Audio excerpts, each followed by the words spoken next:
الحمد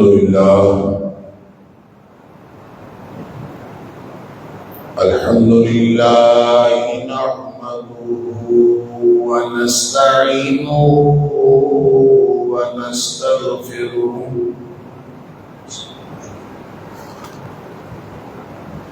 الحمد لله نحمده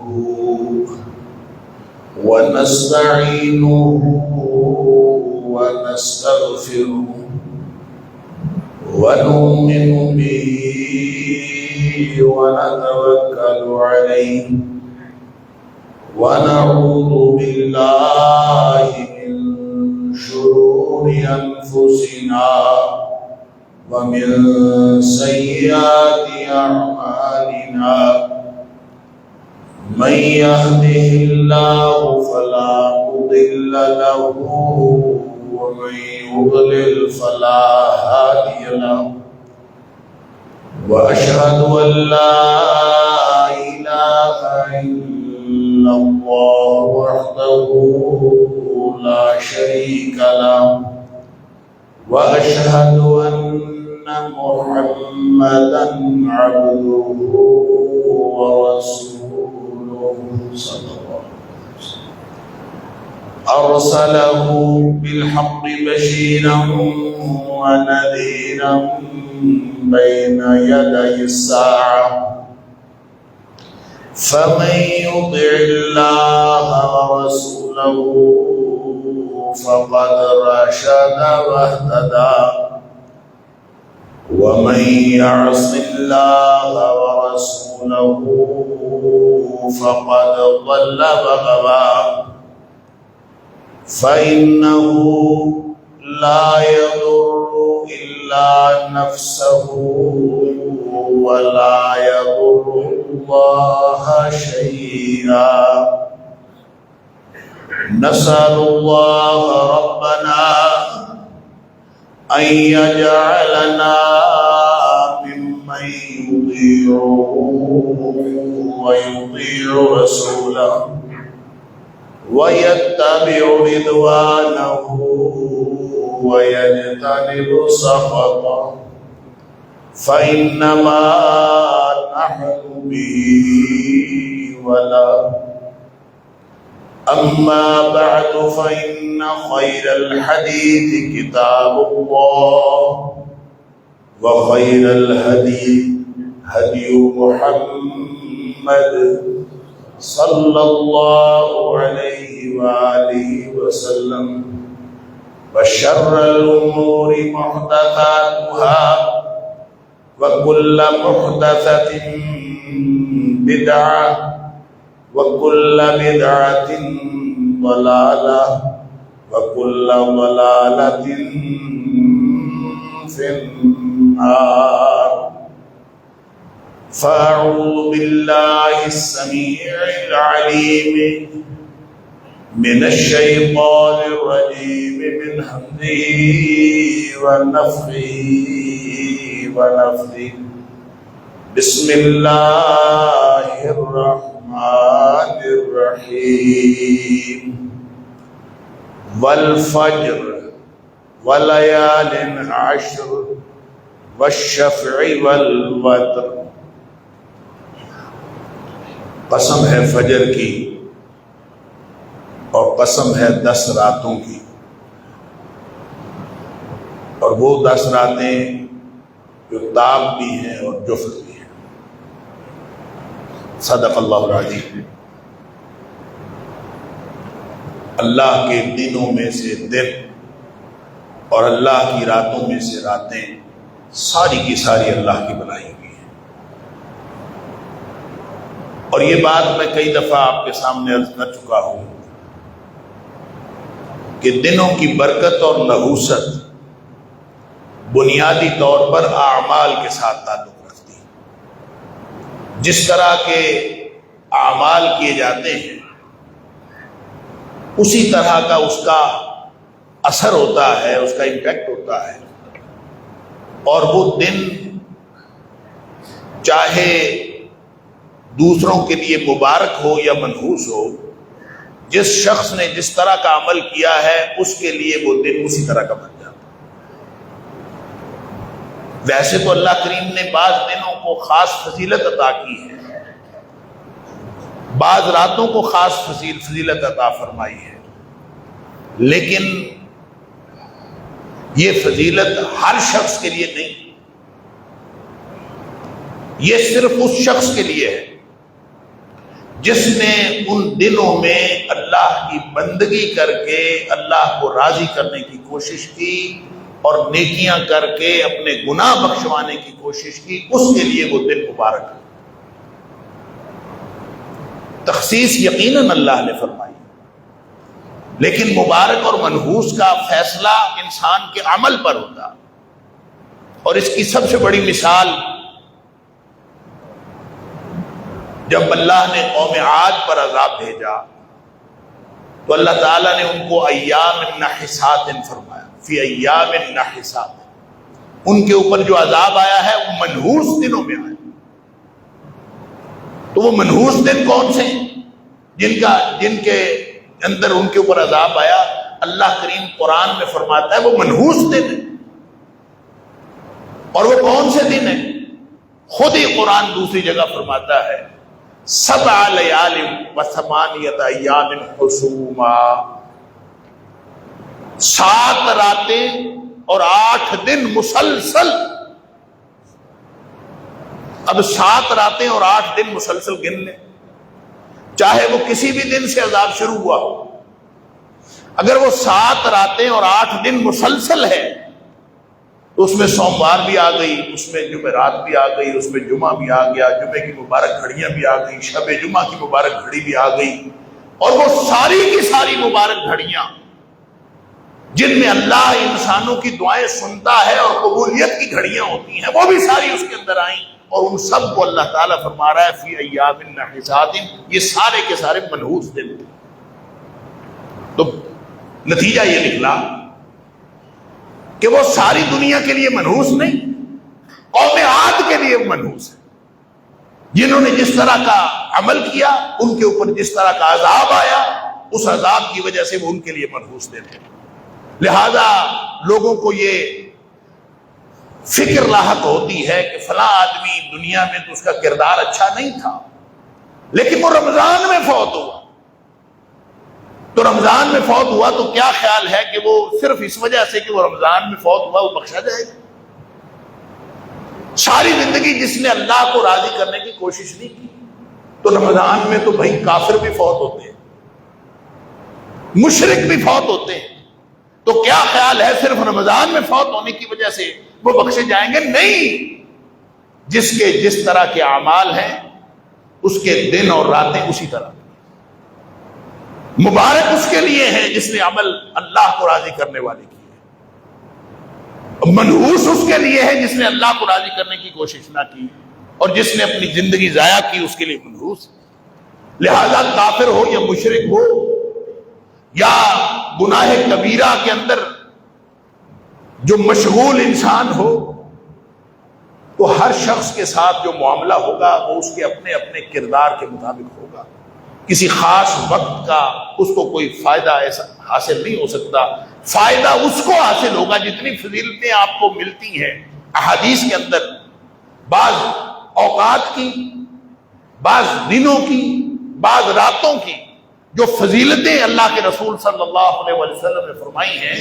وہ فضیلتیں ان کے لیے ہیں جو اس کے مطابق کردار ادا کرتے ہیں۔ اب دیکھیں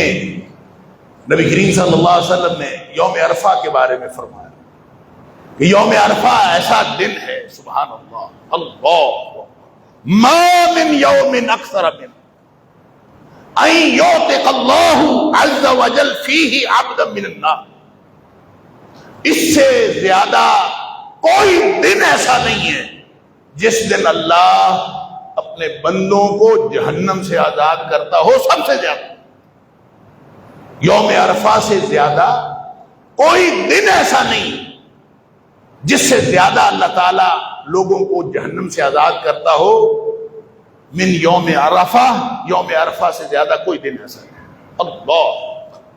پھر فرمایا انہ لیدنو، اللہ قریب آ جاتا ہے، سبحان اللہ، قریب آ جاتا ہے اور پھر فرشتوں پر اللہ فخر کرتا ہے، اور پھر اللہ فرماتا ہے کہ یہ لوگ کیا چاہتے ہیں، ما اراد ہؤلاء، یہ لوگ کیا چاہتے ہیں، یہ کن کے لیے ہے؟ یہ یوم عرفہ لوگوں کو جہنم سے آزادی کا دن ہے، اور اللہ فرشتوں پر فخر کرتا، اللہ قریب آ جاتا ہے، یہ کن کے لیے؟ کیا کسی کافر کے قریب آ جاتا ہے؟ کیا کسی مشرک کے قریب آ جاتا ہے؟ نہیں، اللہ ان کے قریب آتا ہے جو عرفہ کے دن اللہ کے سامنے گڑ گڑا رہے ہوتے ہیں، اور یہ خاص طور پر ان لوگوں کے لیے ہے جو یوم عرفہ کو عرفات کے میدان میں اکٹھے ہوتے ہیں حجاج کرام، اور سارے اکٹھے ہو کے سارے رو رہے ہوتے ہیں اور سارے گڑ گڑا رہے ہوتے ہیں۔ تو اللہ تعالیٰ فرماتا ہے فرشتوں آؤ دیکھو یہ کیا چاہتے ہیں، ان کو دیکھو تو صحیح، یہ کیوں رو رہے ہیں، یہ مجھ سے چاہتے کیا ہیں، ان کو دیکھو ذرا۔ اللہ اکبر۔ اور جو اس دن اللہ کی بندگی نہیں کرتا، جو اللہ کے سامنے نہیں گڑ گڑاتا، جس نے اس دن اللہ کے لیے کوئی کام نہیں کیا، جس کا اس پورے نظام کائنات کے اوپر ایمان ہی نہیں ہے، جس کا نہ اللہ پر ایمان ہے، نہ اللہ کے رسول صلی اللہ علیہ وسلم پر ایمان ہے، نہ آخرت پر ایمان ہے، تو کیا خیال ہے وہ بھی جہنم سے آزاد ہوگا اس دن؟ یہ یوم عرفہ کی جو فضیلت ہے یہ ان لوگوں کے لیے ہے جن لوگوں نے اس دن اللہ کے سامنے گڑ گڑا کے اللہ کے سامنے دعائیں کی، یہ ان لوگوں کے لیے۔ جیسے نبی پاک صلی اللہ علیہ وسلم نے فرمایا صوم یا سیام یوم عرفہ، عرفہ کے دن جن لوگوں نے روزہ رکھا، اب یہ حاجیوں کے لیے نہیں، یہ غیر حاجیوں کے لیے، جن لوگوں نے روزہ رکھا عرفہ کے دن کا، نبی پاک صلی اللہ علیہ وسلم فرماتے ہیں احتسب علی اللہ، مجھے اللہ سے امید ہے، اور نبی اکرم صلی اللہ علیہ وسلم کو اللہ سے امید ہو تو اس کا مطلب ہے یقین ہے۔ احتسب علی اللہ، میں اللہ سے امید رکھتا ہوں ان یکفر السنۃ قبلہ وما بعدہ، ایک سال پہلے کے اور ایک سال بعد کے اللہ تعالیٰ گناہ معاف کر دے گا جس نے یوم عرفہ کا روزہ رکھا۔ اب جو روزہ رکھے گا اسی کے لیے یوم عرفہ کی فضیلت ہے۔ تو کہنے کا مطلب یہ ہے کہ فضیلت والے دن آتے رہتے ہیں، فضیلت والی راتیں آتی رہتی ہیں، لیکن یہ فضیلت والی مبارک ان کے لیے ہوتی ہے جو ان کے اندر مبارک کردار ادا کرتے ہیں، جو ان کے اندر عمل کرتے ہیں، جو اللہ کے قریب ہونے کی کوشش کرتے ہیں، ان کے لیے ہے، ہر ایک کے لیے نہیں۔ اسی طرح ایک عشرہ جس کو عشرہ ذی الحج کہتے ہیں، جو اگلا جمعہ آئے گا، ہمارے پاکستان میں جمعرات سے امکان ہے کہ عشرہ ذی الحج شروع ہو جائے، یعنی جب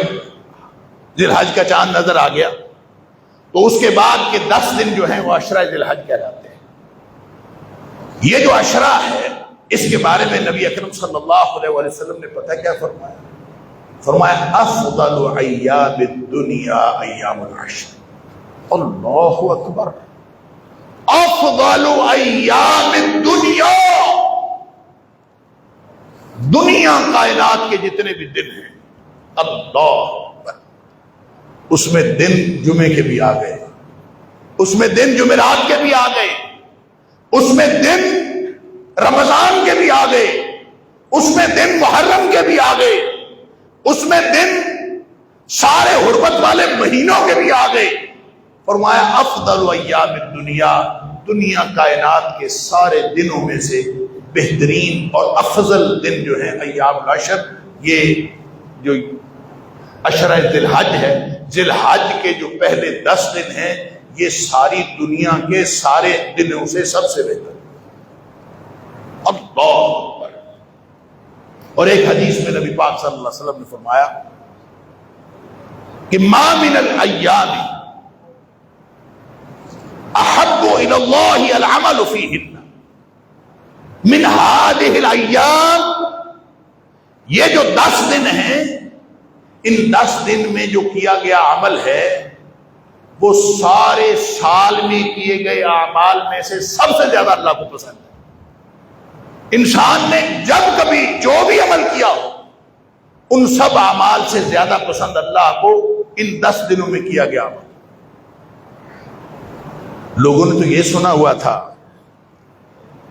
کہ اللہ کے راستے میں جو جہاد کرنا ہے، اللہ کے راستے میں جو قتال کرنا ہے، جہاد کی بھی اعلیٰ ترین قسم قتال، وہ سب سے زیادہ اللہ کو پسند ہے۔ لوگوں نے تو یہی سنا ہوا تھا، کیونکہ قرآن نے کہا ان اللہ یحب الذین یقاتلون فی سبیلہ کانہم بنیان مرصوص، فی سبیلہ صفا کانہم بنیان مرصوص، جو اللہ کے راستے میں یوں ڈٹ کر لڑتے ہیں جیسے سیسا پلائی ہوئی دیوار۔ لوگوں نے تو یہی سنا، لہذا لوگوں نے سوال کیا اللہ کے رسول صلی اللہ علیہ وسلم، آپ جب فرما رہے ہیں کہ ان 10 دنوں میں کیا گیا عمل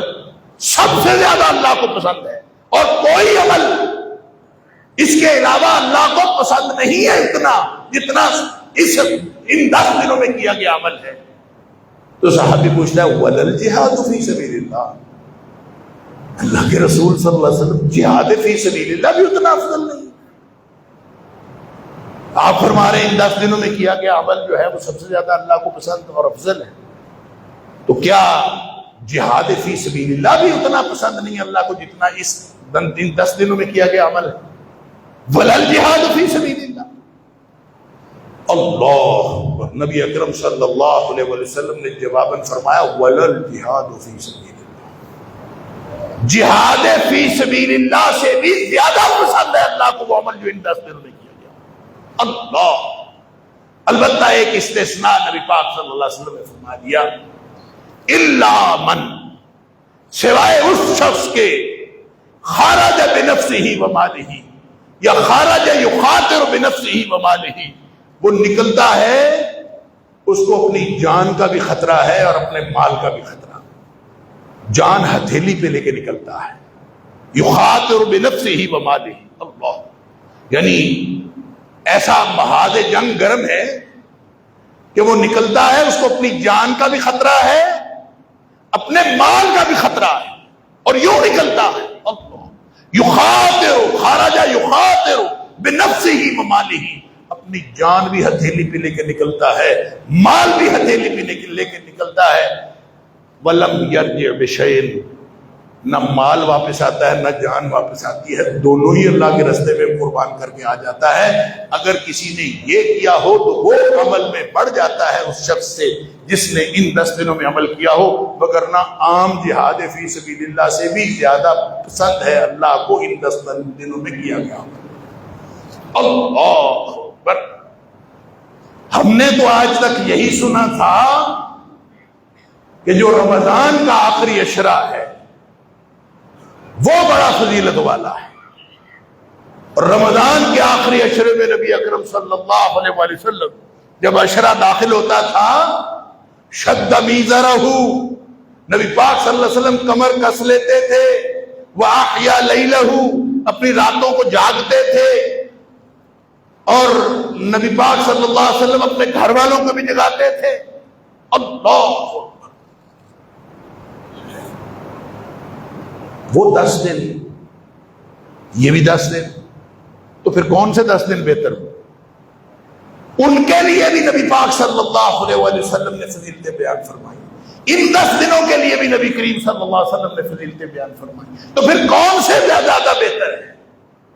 اللہ اکبر، بہت سے ائمہ نے، اور خاص طور پر امام ابن تیمیہ اور امام ابن قیم نے اس کے اوپر رحمہ اللہ، اس کے اوپر انہوں نے یہ تفصیل بیان کی ہے اور یہ تطبیق دی ہے۔ وہ کہتے ہیں کہ دن، ان 10 دنوں میں سے دن اس عشرے کے افضل ہیں، راتیں رمضان کے عشرے کی افضل ہیں، وہ راتیں افضل ہیں، یہ دن افضل ہیں، لہذا ان راتوں میں کیا گیا عمل اللہ کو زیادہ پسند ہے، ان دنوں میں کیا گیا عمل جو ہے وہ اللہ کو زیادہ پسند ہے، لہذا وہ بھی افضل ہے، یہ بھی افضل ہے، وہ راتیں زیادہ افضل ہیں، یہ دن زیادہ افضل ہے، افضلیت میں کوئی فرق نہیں، وہ بھی افضل ہے، یہ بھی افضل ہے۔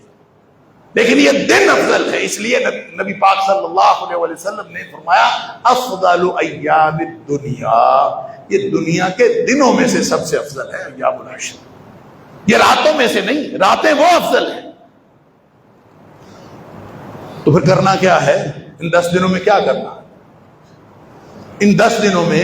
ایک تو یوم عرفہ کا روزہ ہے، جیسے میں نے پہلے عرض کر دیا، یوم عرفہ کا روزہ رکھنا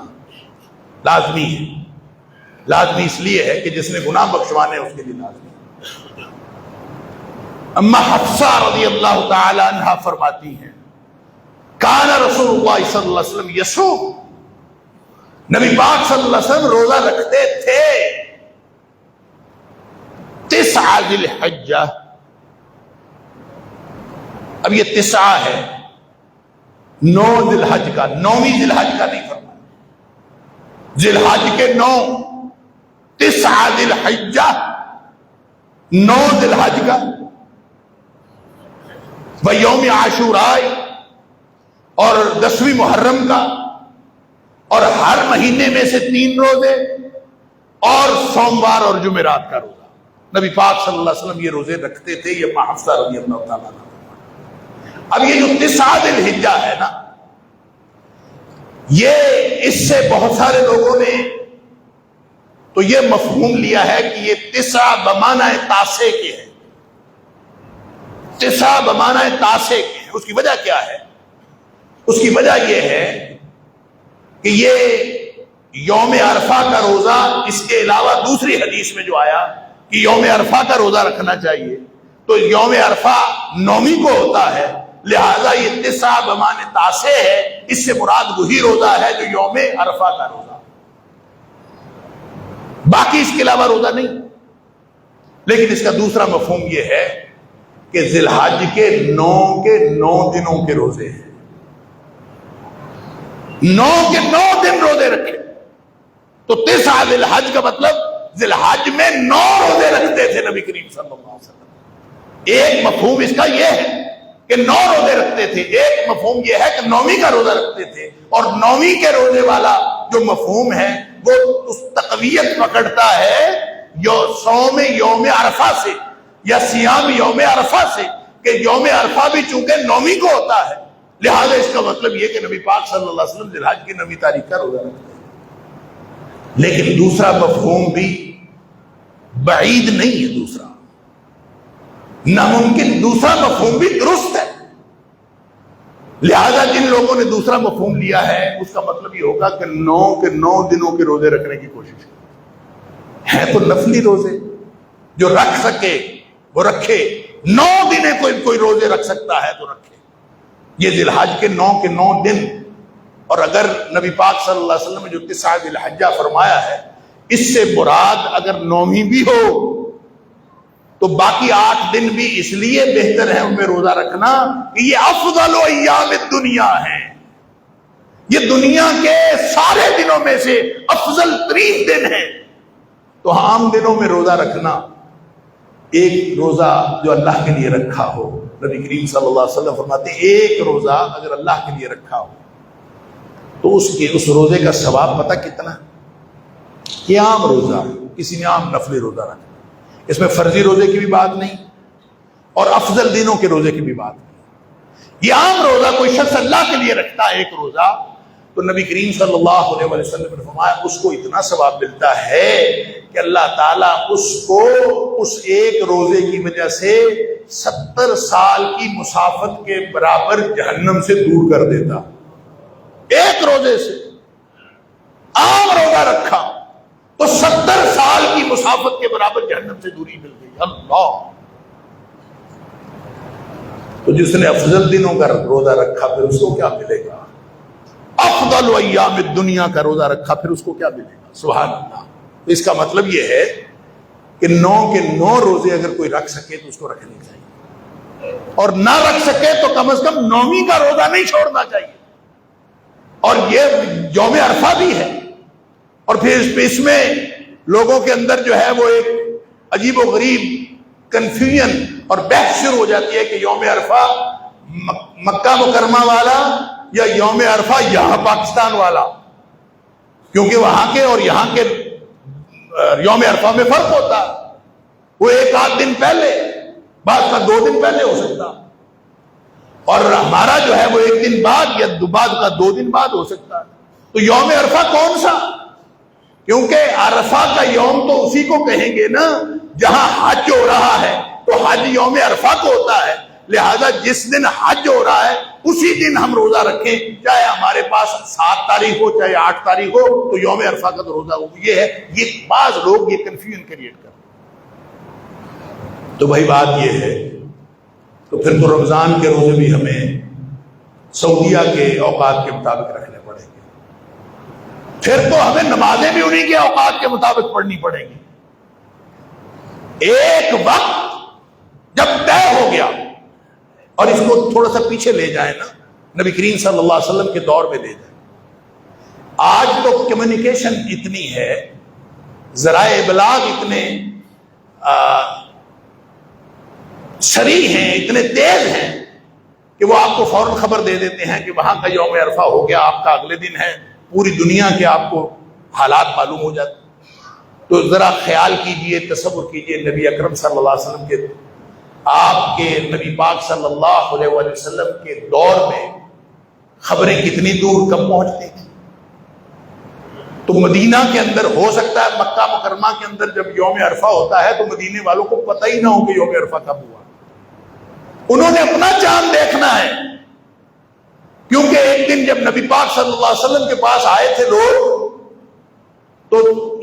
نبی پاک صلی اللہ علیہ وسلم نے ادھر چاند نہیں نظر آیا مدینے میں، تو نبی پاک صلی اللہ علیہ وسلم نے کہا عید نہیں کرنی، روزہ رکھ لو 30واں۔ سب نے روزہ رکھ لیا۔ ظہر کے قریب آئے لوگ، انہوں نے کہا ہم نے چاند دیکھا ہے، اور نبی کریم صلی اللہ علیہ وسلم نے فرمایا اچھا تم نے چاند دیکھا ہے، تو سب کو آپ نے فرمایا روزہ کھول دو، کیونکہ عید پڑھنے کا ٹائم گزر چکا تھا، عید اگلے دن پڑی، لیکن روزہ کھول دو کیونکہ چاند نظر آ گیا۔ اب وہ چاند کتنی دور نظر آیا تھا، 2 میل 4 میل 6 میل، تو لوگوں کو تو پتہ ہی نہیں چلتا تھا کہ چاند کہاں نظر آیا اور کہاں نظر نہیں آیا، لوگ اپنے اپنے چاند کے حساب سے رکھتے تھے۔ تو مدینہ کے اندر تاریخ اور ہو سکتی ہے اور مکہ مکرمہ کے اندر تاریخ اور ہو سکتی ہے نبی پاک صلی اللہ علیہ وسلم کے دور میں۔ اب تو صرف سعودی عرب کی تاریخ اور ہوتی ہے، وہاں تو قریب قریب بستیوں کی تاریخ اور ہو سکتی تھی، لہذا یوم عرفہ کا روزہ اگر مدینے والوں نے رکھنا ہے تو وہ مکے کی تاریخ کا انتظار نہیں کر سکتے، کیونکہ ان کو تو معلوم ہی نہیں ہے مکے میں تاریخ کب 9 ہو رہی ہے، کب یوم عرفہ وہاں پہ ہو رہا ہے۔ لہذا اس سے یہ معلوم ہوا کہ اس کنفیوژن میں پڑنے کی کوئی ضرورت نہیں، ہماری اپنی رویت ہے، ان کی اپنی رویت ہے۔ ہاں اگر پوری دنیا یہ قرار دے لے کہ سعودی عرب کی رویت کو پوری دنیا کی رویت قرار دے دیا جائے، اگر علماء یہ فتویٰ دے سکیں، اور میں نے کئی دفعہ یہ بات عرض کی ہے کہ مجھے لگتا ہے کہ یہ ہو جانا ہے، لیکن اس میں 15-20 سال ابھی لگیں گے، 15-20 سال ابھی لگیں گے، ہمارے فوت ہو جانے کے بعد شاید یہ ہو، لیکن یہ ہو جانا اس کے دلائل الگ ہیں، لیکن بہرحال چونکہ اس وقت رویت اپنی اپنی ہے، اور ہمارے ملک کی رویت ہماری ہے، ان کی رویت ان کی ہے، تو نبی پاک صلی اللہ علیہ وسلم کے دور میں بھی ہر بستی کی رویت اپنی ہوتی تھی، اس لیے اس پاکستان کی بستی کی جو رویت ہے وہ قرار پائے گی ہمارے یوم عرفہ کو مقرر کرنے کے لیے، اور جس نے 9 تاریخ، جس دن ذی الحج کی 9 تاریخ ہوگی وہی یوم عرفہ ہوگا، اور اسی کو نبی پاک صلی اللہ علیہ وسلم نے 9 ذی الحجہ، حفصہ رضی اللہ تعالیٰ عنہ نے جو فرمایا 9 ذی الحجہ کہ آپ 9 ذی الحج کا روزہ رکھتے تھے، تو وہ وہی یوم عرفہ ہے، لہذا ایک کو یوم عرفہ کا روزہ رکھنا ہے، اور وہ اسی دن ہے جس دن ہماری 9 تاریخ ہوگی انشاءاللہ، 9 ذی الحج ہو، اور اگر کسی کو اللہ تعالیٰ توفیق دے وہ تو 9 کے 9 روزے رکھ لے، اس میں پھر وہ والا یوم عرفہ بھی آ جائے گا جو سعودی عرب والا یوم عرفہ ہے، وہ بھی آ جائے گا، اور جس نے اس طرح تسلی کرنی ہے اس کی یہ بھی تسلی ہو جائے گی، 9 کے 9 روزے۔ اور دوسری چیز، ویسے تو سارے اعمال کے اندر محنت کرنی چاہیے، نوافل کے اندر، قرآن کی تلاوت کے اندر، نمازوں، قرآن کو زیادہ زیادہ پڑھنے کے اندر، سب۔ حضرت سعید بن جبیر کے بارے میں آتا ہے کہ سعید بن جبیر رحمہ اللہ تابعی ہیں، بڑے مشہور تابعی، وہ اتنی محنت کرتے تھے جب یہ ایام آ جاتے نا،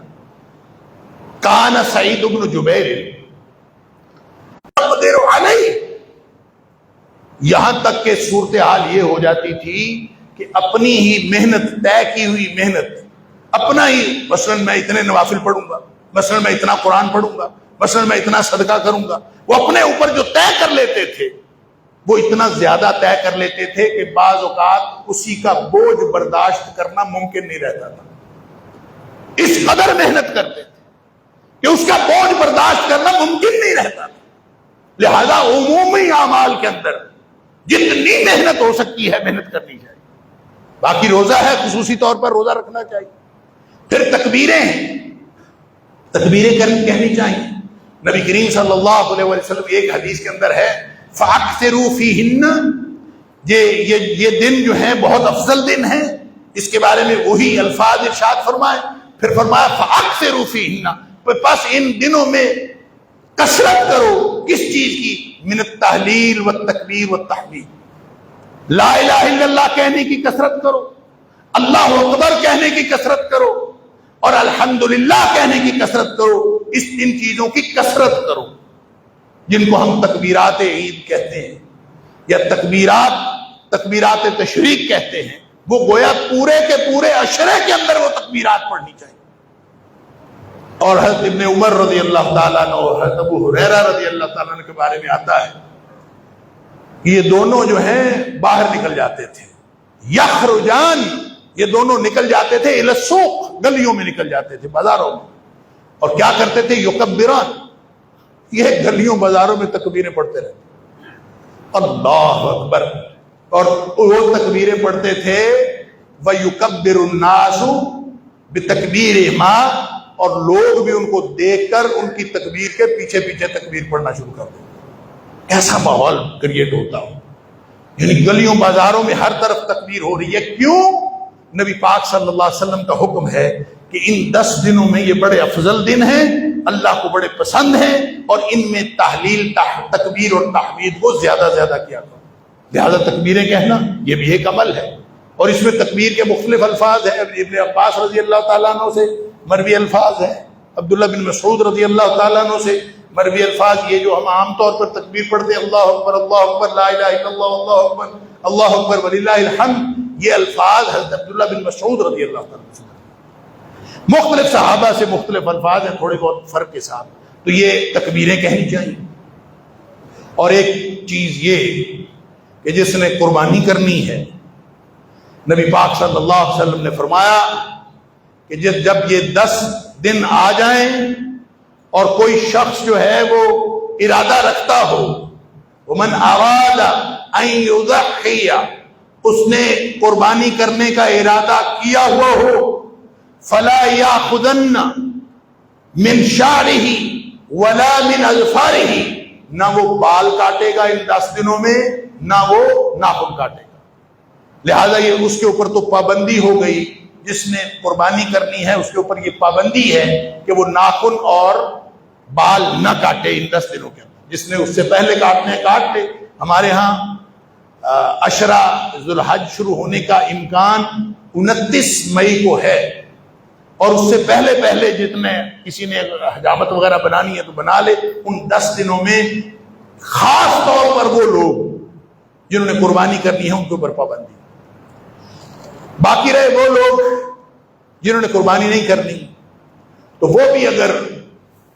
ان 10 دنوں میں بال اور ناخن نہ کاٹیں اور وہ قربانی والے دن عید کی نماز پڑھنے کے بعد کاٹیں، تو ان کے لیے فضیلت یہ ہے کہ ان کو قربانی کا ثواب ملے گا۔ کیونکہ ایک شخص آیا نبی پاک صلی اللہ علیہ وسلم کے پاس، اس نے کہا اللہ کے رسول صلی اللہ علیہ وسلم، میرے پاس قربانی کرنے کے لیے کچھ بھی نہیں ہے اور میں کیا کروں؟ ایک دودھ دینے والی بکری گھر میں کھڑی ہوئی ہے، تو کیا میں اس کو اللہ کے راستے میں قربان کر دوں؟ نبی کریم صلی اللہ علیہ وسلم نے فرمایا کہ وہ بکری سے دودھ ملتا ہے، تیرے بچوں کو مل جاتا ہے، اگر تو اس کو بھی قربان کر دے گا تو تیرے بچوں کو دودھ کہاں سے ملے گا؟ آپ نے فرمایا نہ، اس کو قربان نہ کر۔ آپ نے فرمایا تو یہ کرنا کہ جس دن عید والا دن ہو، عید کی نماز پڑھنے کے بعد اپنے بال کاٹ لینا اور اپنے ناخن کاٹ لینا، تجھے اللہ تعالیٰ قربانی کا ثواب دے دے گا۔ لہذا جن لوگوں نے قربانی نہیں کرنی وہ نہیں کر سکتے، تو وہ یہ فضیلت حاصل کر سکتے ہیں۔ اور ایک بات میں عرض کر دوں اور بات ختم کرنے سے پہلے کہ یہ جو یضحیہ ہے، بعض لوگوں نے قربانی کے بارے میں یہ کنفیوژن بھی پھیلایا ہوا ہے کہ قربانی صرف ان کے لیے جو حج کرنے کے لیے جاتے ہیں۔ سن لیجئے، حج کرنے کے لیے جو قربانی کی جاتی ہے اس کا نام یضحیہ ہے ہی نہیں۔ اضحیہ ایک قربانی کا نام ہے، اضحیہ ایک قربانی کا نام ہے ہدی۔ جو حج والوں کی ہے وہ ہدی ہے، جو غیر حاجی نے اپنے گھر پہ کرنی ہے یہ اضحیہ ہے۔ یہ تو ہماری اردو کی زبان ہے کہ اس میں قربانی کے علاوہ اور کوئی دوسرا لفظ ہی کوئی نہیں۔ عربی میں اس کے لیے الگ لفظ ہے، اس کے لیے الگ لفظ ہے۔ لہذا اضحیہ وہ قربانی ہے جو اپنے گھر پہ کرنی ہے۔ اور نبی کریم صلی اللہ علیہ وسلم مدینہ منورہ میں 10 سال رہے۔ حضرت انس رضی اللہ تعالیٰ عنہ فرماتے ہیں 10 سال نبی پاک صلی اللہ علیہ وسلم قربانی کرتے رہے۔ اور اسی طرح جو حج پہ جائے گا وہ ہدی کرے گا۔ اور یہ جو ناخن کاٹنے اور ناخن نہ کاٹنے اور بال نہ کاٹنے کی پابندی ہے، یہ یضحیہ اضحیہ کرنے والے کے اوپر ہے، ہدی کرنے والے کے اوپر نہیں ہے۔ ہدی کرنے والا حاجی ہے، لہذا حاجی کے اوپر یہ پابندی نہیں۔ یہ 10 دنوں میں ناخن نہ کاٹنا اور بال نہ کاٹنا یہ اس شخص کے لیے جس نے اپنے گھر پہ قربانی کرنی ہے، جس نے اضحیہ کرنی ہے، اس کے لیے اراد ان یضحیہ، جس نے یہ قربانی کرنی ہے اس کے لیے یہ پابندی ہے۔ اس لیے یہ کوئی کنفیوژن نہیں ہے۔ اللہ کا شکر ہے نبی پاک صلی اللہ علیہ وسلم کی سنت بالکل کلیئر ہے، واضح ہے، اور ہر وہ شخص جس کے پاس گنجائش ہے اس کو قربانی کرنی چاہیے، اور جس نے قربانی کرنی ہے اس کو اس پابندی کا بھی خیال رکھنا چاہیے۔ اللہ تعالیٰ مجھے اور آپ کو، ہم سب کو ہر قسم کے دنوں سے پوری طرح سے فائدہ حاصل کرنے کی توفیق عطا فرمائے۔ وآخر دعوانا الحمدللہ۔